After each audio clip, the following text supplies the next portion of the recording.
Alright, welcome guys. Second day in a row where I end my day at the wrong time, and yeah, to get you guys a good game, I saw Toikan and Q, pair with 50 Q. So we're gonna pair up with numbers to try and bring them down. So with this roll, we do have some options. So we need our boss killer, which will be either the disciple or the halo. We might take I'm quite a fan of the Halo, especially with Mask, and I think I'm doing that. So Disciple goes. I don't need that. I need Frontline to have Pierce and Pure damage. Don't really care if I don't have the magic damage. I don't want the Washroom if I go for that. And so we'll get the I think we'll get the Bone Warrior just for the start. So the idea for the start will be, well, we can do War plus Mask. I think it's 180, which is equal to, yeah. So mixing things up a little bit, going for a weird start. Let's go, War plus Mask.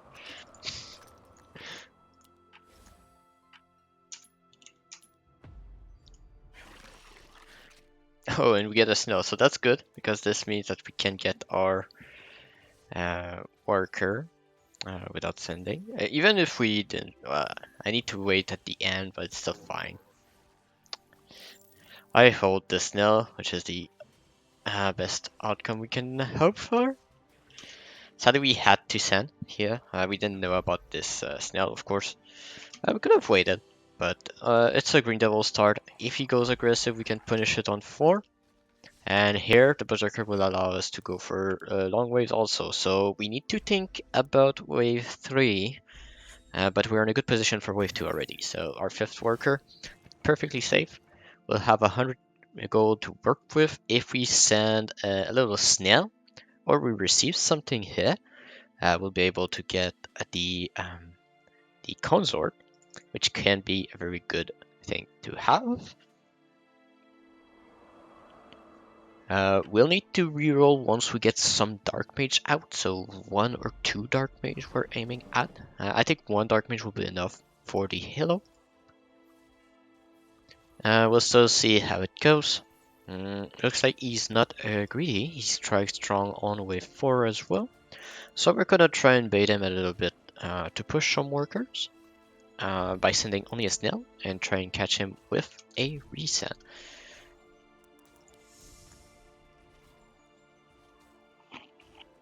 So we only need the snail here. We're gonna go for the consort.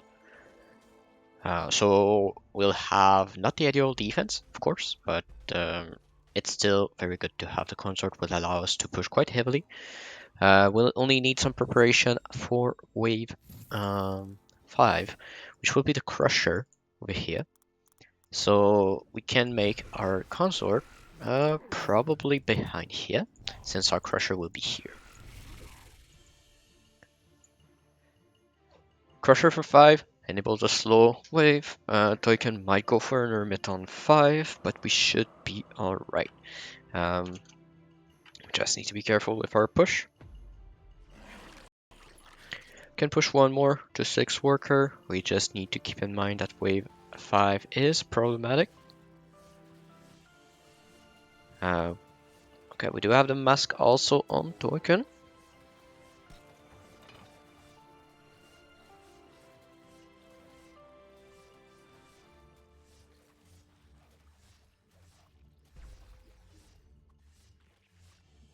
Okay. And it looks like it will be a leak here. Will it be? Yeah, a small leak. So a long wave here. I think you're quite strong with the consort. I'm not sure what I'm going to do. We're strong next. We can afford to go for the wave 5. We're going to 190. If we get... Oh, we can switch things up and go for a halo here on wave 5. If we're sending 5, that could be very good to do.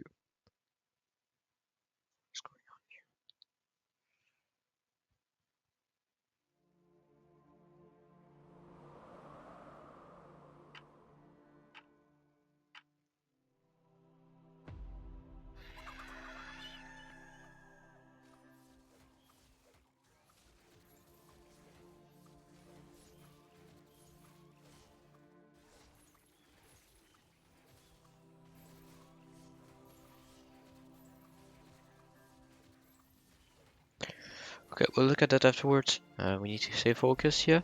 We're gonna send. There's a pilgrim though. So we'll only send the 40 we need to get our halo, and we'll go for a surprise send next wave. Will it be enough here? I do presume. I think the Hermit is a valid choice for them to send. I expect to receive only the Hermit here. If it doesn't, should be a decent hold. We have nature defense here. Should be enough here. With only the 40 here, we can easily go 7 or 6, depending on what we decide to do. Here the Hermit's coming, so I should be able to clear it up.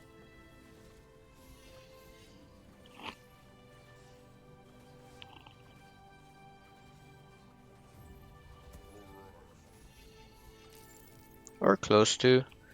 I'm not entirely sure how well it will go. The mass is tanking some, or everything.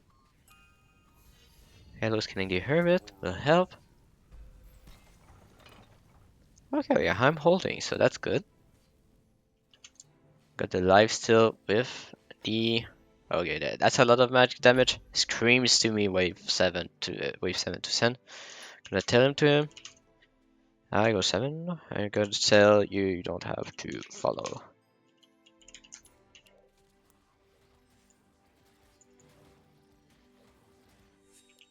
So our Halo will make us strong also on this wave. And we're not even that far behind here. So that's very good for us. We're in a good position. We're gonna aim that this still has 3. Roko's going that way. So that's still good for us. We'll have only 2 mask here. And oh, maybe not doing that one. Now we'll go that one and we send. So we'll get our Badger next. That's the most important thing here. That will be the most important thing to do.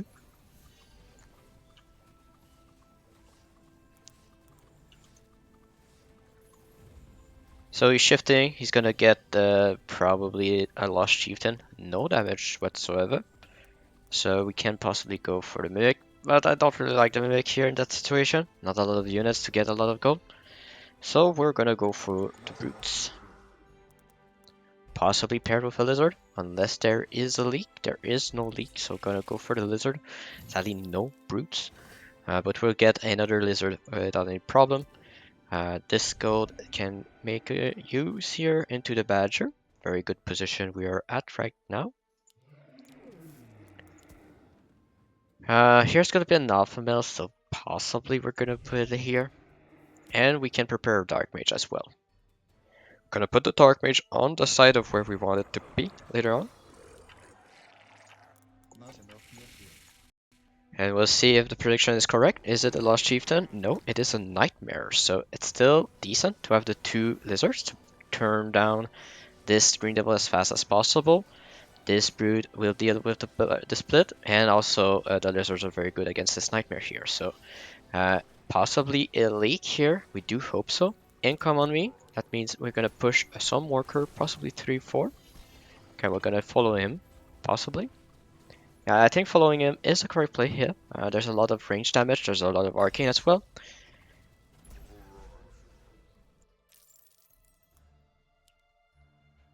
So we pushed 3 workers of that. So that's very good for us. And we leaked him 88%. So that's very good as well. That relieves pressure from number. And we do also have a easier time of leaking him on another wave. Unless he pushes not enough. Which means, well, yet again, he has less pressure. And this results into king damage. So that's very good for us. No sense from our ally, and he's going for 9, so we definitely join him. And first king damage here for us gives us a little bit extra gold.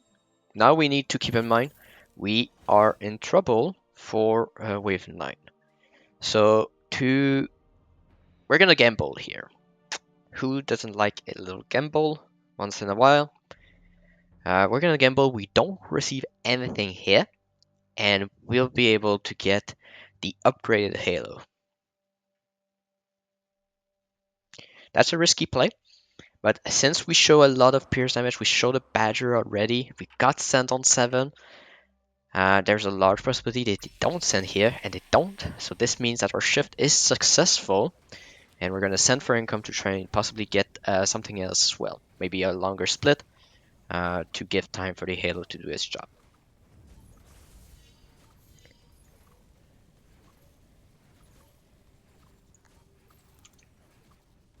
So now you see the pilgrims are buffed by the APS. He doesn't have enough gold for anything of value here, which means that going here is definitely the play. And we don't receive a lot here. Toikan is under pressure right now.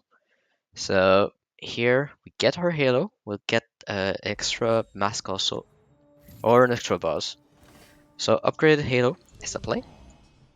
So we can go for another mask, or what I'm aiming to do is sell this one, put more pressure onto the Halo because it has a lot of HP, clear that side, and put 2 bosses here instead.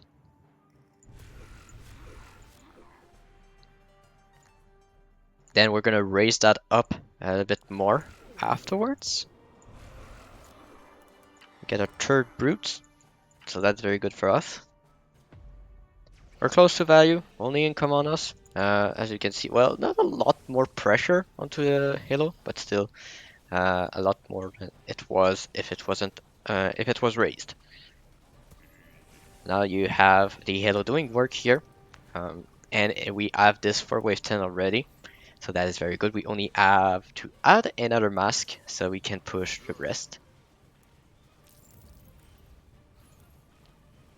How is our Sen doing? What did he decide to do? An Endless, so no damage addition, only the pilgrims were his damage, so putting pressure on it was very good, and he does leak, and we do have also a leak on Toikan. What did he have? He had a Berserker Edge Chef, so the Ghost Knight did delay long enough for them to not be able to hold. So that's a lot of king damage, and it's even game here deciding that it's not worth continuing because the long save were successful first on FTQ and second on Toikan on wave 9. So it's all about the pressure. You don't really have to go with your teammate early on. But when your teammate is going for a big send on one of wave, you can also generate a lot of mythium sufficiently to make a break or pressure so that he doesn't hold as strong in the middle. Can give you some king damage at the end as well as putting you still in a good position. So it was a short one, but it was a very good one to see. For you guys. You don't necessarily have to go for the typical opener, right? So that's just proof here that, well, we don't have the optimal starter. One could say that we could have done the Crusher, Fire Archer, or the Consort. There's many opener. You can even go Badger or Radiant Halo, but it doesn't allow you to predict when they will send. When you have mask, they kind of have to go for a certain pattern, right? Because you have the mask, you say, he doesn't know he's weak on 5, but then you prepare accordingly, right? So what I do to prepare for that is that we had a lot of pierce damage in our roll. So utilize that to make, okay, we receive on 3, we mostly don't receive on 4 here. So we can shift all the gold. We don't have to build anything here on wave 4, even though we're undervalued here. By 90, we know that we have 2 nature tanks, a swift unit as well. We have all 3 pierce damage. Yes, a dino can kill us, but can you really reach that dino? Since it received a 40, we received a 40 here. The answer is no. So knowing that, you are in a position to shift the goal. And what this allowed us to do is to send only what we needed to get the Rain Halo. Perfect to snipe the boss. Also negates the Hermit a little bit here, which was a correct send. If you don't have the proper answer for wave 5, the Hermit nullifies the damage from the mask. And so you basically have 100 gold of value that doesn't do anything. So that's why this was pretty good for him. But having this Halo means I have this single target damage that negates any potential threat from the Hermit, and the mass tanking for the Halo at the end was just perfect here, remaining the Halo at the end, which was my main damage dealer this game. Then after that we receive on 7, we show a lot of pierce damage again. That's our pierce damage still being used here. We could have linked to a recent here, but showing those masks, you're gonna, yeah, I sent on 7, I don't have the Hermit, we possibly just want to hit them on 9, right? So that's what they are doing. They say, okay, we're gonna hit them on 9. So we utilize again this fact that we have some pierce damage. That okay, we're gonna link to recent here, but we're more screwed to wave 9 than we are on wave 8. So we're gonna make a greedy play by shifting gold and get a big unit that saves us here on this wave. Mask are pretty weak, our Warg is pretty weak, our Consort is okay as a tank. We do have also our Badger that does good damage, but yet again, it's arcane defense, so not really the best. So we needed a great unit for that wave, and so a big unit was the Arc of Justice. The advantage of that is that it was also good on 10, so this allowed us to push even more here, because we were already prepared for wave 10, and so we cannot already tank about wave 11 after that. So sometimes just understanding when your units are good allows you to go for some shift, identifying, okay, if I would send onto me, I would send on 9 to screw myself a little bit more. Yes, I can be surprised by a resend, but since my ally was pressuring Toikan, it would have been a small send, and yes, would have been a small leak. But those are the risks we take to avoid any potential big leaks here on wave 9. So that was the play, and that was the reasoning behind it. I do hope you found it a little bit that was different from yesterday. Yesterday was the Berserker approach, the safe start. Now we did a little bit more of a risky thing by shifting a lot of time, utilizing a little bit more of our strong waves to it at a according time, not full sending, just to get our specific unit, because if we send more, we don't generate more defense or anything like that. So it was a nice mix, and I hope it was a good learning experience for you guys. So on that, I'm gonna say thank you for watching, and see you next time.